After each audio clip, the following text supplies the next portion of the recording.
पत्नी अनुकूल नहीं है तो चिंता मत करो। तुकाराम जी महाराज की पत्नी अनुकूल नहीं थी, वो दिन भर सुनाती रहती थी, वो पूरे दिन प्रवचन करते रहते हो, भजन करते रहते हो, कथा सुनाते रहते हो, घर का कोई काम धंधा तुमसे होता नहीं।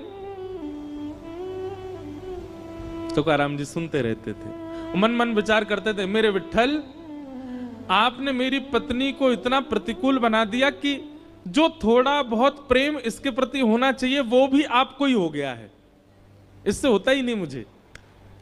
आपने प्रतिकूल पत्नी देकर के इसके हिस्से का प्रेम भी अपना बना लिया।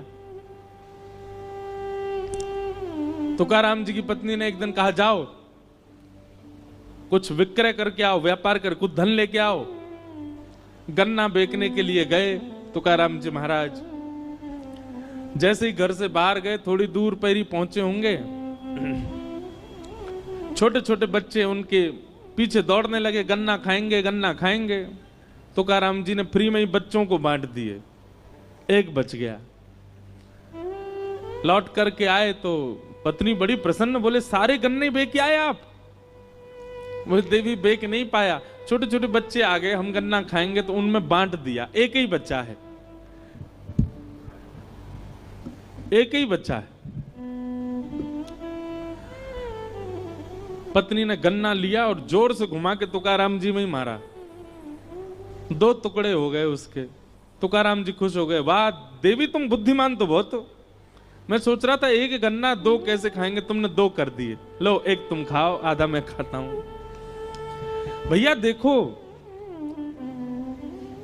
संसार ऐसा है, संसार वैसा है नहीं, जैसा बना लो वैसा है।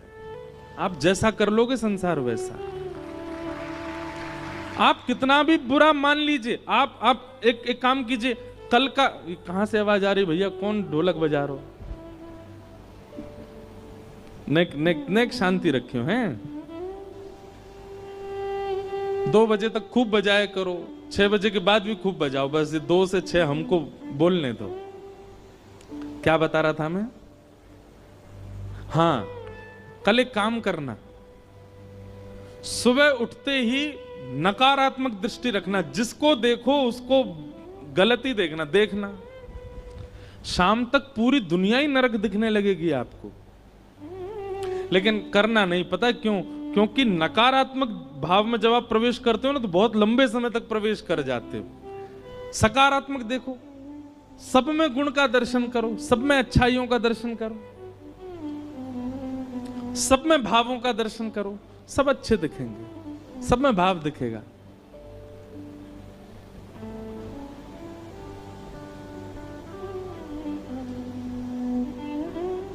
महाराज जी को अनुकूल हो तो यहां आगे बैठा दो।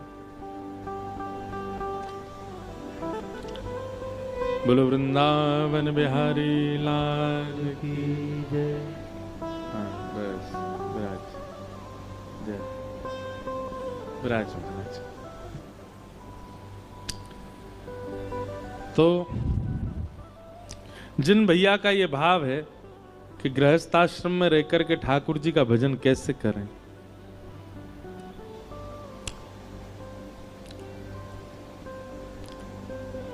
भगवत प्राप्ति करनी होगी ना तो कैसे भी कर लोगे, और नहीं करनी होगी तो विरक्त होकर के भी नहीं कर पाओगे।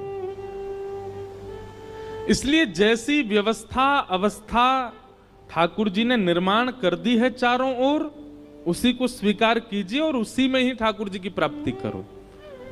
अपनी तरफ से कुछ विशेष करने का प्रयास मत कीजिए।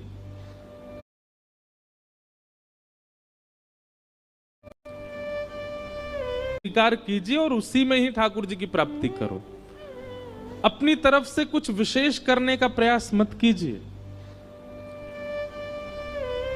पत्नी अनुकूल है तो दोनों मिलकर के भजन करो, और पत्नी प्रतिकूल है तो अकेले भजन करो। आश्रम में हमारे यहां कहते हैं धन्यो गृहस्थाश्रम, गृहस्थाश्रम धन्य है।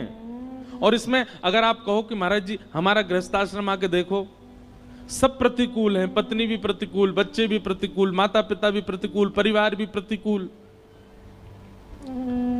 एक बात याद रखिएगा, मैं कथा में कहा करता हूं, धारा जिस तरफ है उस तरफ नाव यदि नाविक चलाने लग जाए तो ये नाव चलाने वाले की खूबी नहीं है। धारा जिस तरफ है नाव अपने आप चल जाएगी, लेकिन धारा की विपरीत में नाव चलाना ये नाविक की प्रामाणिकता बताता है। आप ये चाहते हो कि सब अनुकूल हो जाए और उस अनुकूलता में मैं भजन करूं, कोई बड़ी बात नहीं है। माताजी डॉक्टर, पिताजी डॉक्टर, भैया डॉक्टर, बहन डॉक्टर, पत्नी भी डॉक्टर, तो फिर अपने आप डॉक्टर बनी गए तो कोई बड़ी बात नहीं है। लेकिन पिताजी वकील, माताजी हाउसवाइफ, भैया व्यापारी, बहन